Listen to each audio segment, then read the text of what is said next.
Time management is one of the hardest skills to master, especially for teenagers and adults, because somehow you can have a whole day ahead of you and still reach the end of it wondering, what did I actually get done? Which is why today we're looking at 5 practical productivity habits that can actually make your day easier. Think about this. You get an assignment and it's due in 2 weeks. 2 weeks? That's plenty of time. I wouldn't even worry about it. So you don't start thinking you've got loads of time. Yeah, I'm probably telling myself, I'll do it tomorrow. Then tomorrow becomes next week. And next week becomes, I'll do it this weekend. And suddenly you're sitting there the night before it's due, only to realize you needed that book from the school library the assignment told you to use. And now it's too late to get it. Or you finally finish the assignment and then realize your home printer has no ink. So you think, no problem, I'll print it at school tomorrow. Then you get to school and the school printer is offline. Now you're standing there thinking, why didn't I just start this earlier? And sometimes that means submitting the assignment late, even though you had 2 whole weeks. Yeah. So the problem wasn't really the assignment. Nope. It was thinking we had plenty of time and not leaving ourselves any room for things to go wrong. Because something always seems to go wrong when you leave everything until the last minute. That's the thing. So what's the solution? Nobody teaches you how to manage your time when you're a teenager. But once you learn these 5 habits, school, work, and everyday life can become a lot easier. Okay, I'm listening. So what's the first one? Plan tomorrow before you go to bed. Every night? Not some complicated 2-hour planning session, just 5 or 10 minutes. 5 minutes to plan the whole next day? Not the whole day, just figure out what actually needs to get done. Like homework? Homework. Studying, something you need to prepare, maybe a chore, whatever genuinely matters tomorrow. Why not just figure it out when I wake up?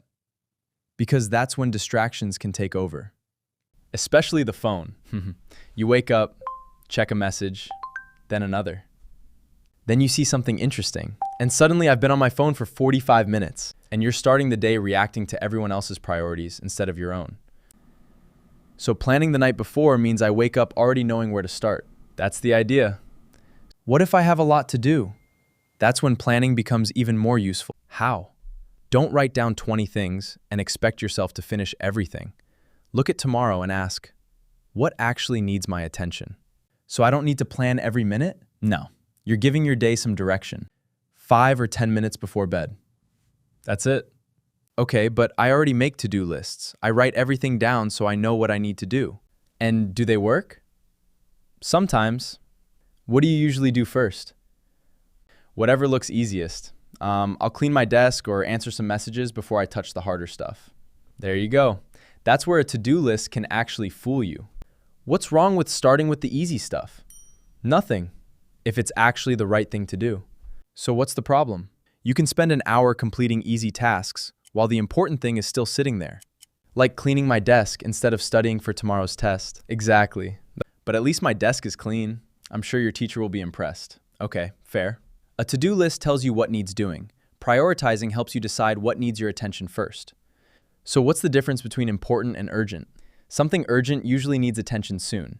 Something important matters, even if the deadline isn't right in front of you. Like that assignment due in 2 weeks? Right. It isn't urgent yet, but it's still important. So if I keep ignoring it because something else feels more urgent every day, eventually that assignment becomes urgent too. That's literally how the 2-week assignment turns into a midnight emergency. Yep. So how do I prioritize? Ask yourself 3 questions. What actually matters? What has a deadline? And what can wait? And what about things that aren't important at all? Those shouldn't be taking priority over things that actually matter. So productivity isn't about having the longest to-do list? No. It's knowing what deserves your attention first. Okay, here's something I definitely do. I multitask. What do you mean? I'll study while checking messages, maybe listen to music, have YouTube open, check my phone. And how much studying actually gets done? That's the problem. Because doing 5 things at once can feel productive, but your attention keeps moving. So what should I do instead? Try focus time, meaning pick one thing, put the phone away, and give that one thing your attention for a focus period. How long? You can start with 20 or 25 minutes. That's not very long. That's the point. If you're struggling to focus for 2 hours, Don't start by demanding 2 hours from yourself. Start with 20 minutes. Right. And then take a short break? Yeah. Then you can decide whether you're ready for another focus session. What about music? That depends on the person and the task. If it helps you focus, fine. But if you keep changing songs or checking YouTube, it's probably becoming another distraction. Fair. And your phone doesn't have to disappear forever. Good. Just give yourself periods where it isn't in charge of your attention.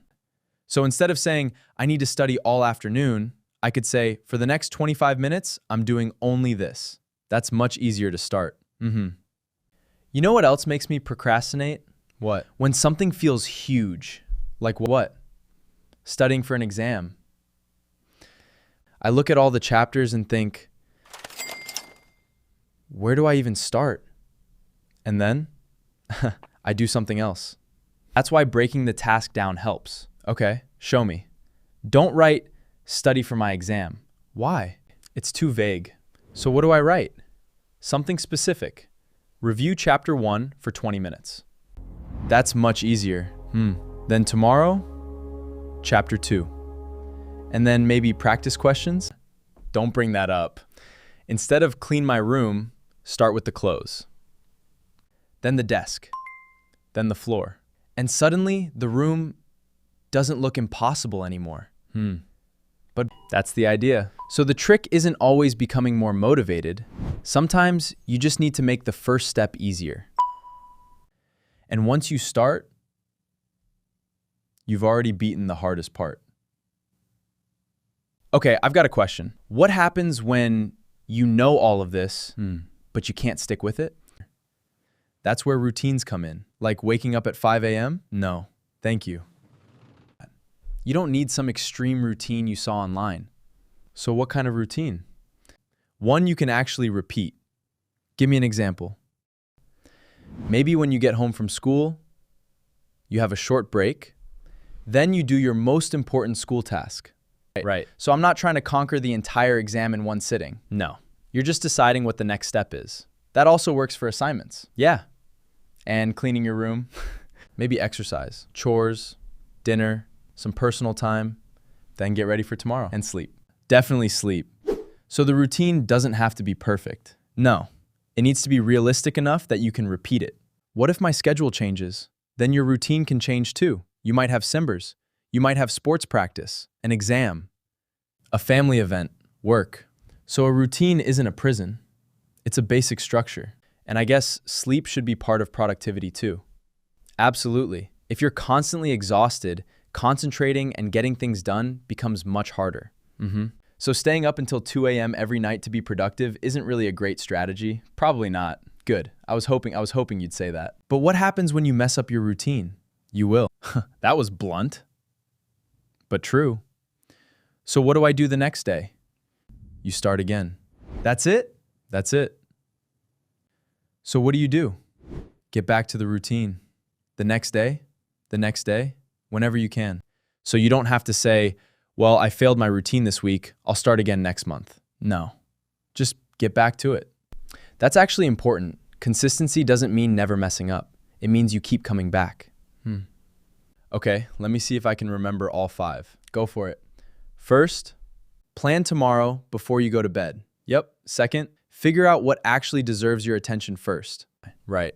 Third, use focus time instead of trying to do 5 things at once. Yep. Fourth, break big tasks into smaller steps. Right. And fifth, build a routine you can actually maintain. That's it. None of those sound impossible. They're not. So why don't we do them? Because knowing something is useful doesn't automatically make it a habit. You actually have to practice it. Yeah. There's something else people need to hear. What? Productivity doesn't mean being busy all day. Definitely not. Because sometimes you can spend the whole day doing things and still avoid the one thing that really mattered. That's why being busy and being productive aren't the same thing. And teenagers have a lot going on. School, homework, friends, family, sports, maybe a part-time job, personal time. So nobody should feel like they need to be working every minute. Absolutely. Rest matters too. and sleep, especially sleep. So the goal isn't to squeeze more and more into every day. No, the goal is to make room for what matters. Which reminds me, people always say, everyone has the same 24 hours. Yeah. I don't love that advice. Why? We all have 24 hours, but we don't all have the same life. That's true. One teenager might only have school and homework. Another might have school, sports, a job, and responsibilities at home. Exactly. So comparing your schedule to someone else's doesn't really make sense. Your productivity system has to fit your actual life, not somebody's routine from social media. Right. Find what you can realistically maintain. If you had to give a teenager one sentence to remember, what would it be? You don't need a perfect schedule. You need a system you can actually follow. I like that. Because what's the point of having the perfect routine if you can't stick to it? Fair. Let's make this really simple. Okay, tonight, take 5 minutes. Write down what actually needs to happen tomorrow. Pick your most important tasks. If one of them is big, break it into smaller steps. When it's time to work, put your phone away and focus on one thing. And don't create some crazy routine you're never gonna follow. So if you found value in this, subscribe to Teen Life Kit because we're learning the skills school forgot to teach. And next, we're talking about procrastination, why we keep putting things off, and how to finally break the cycle.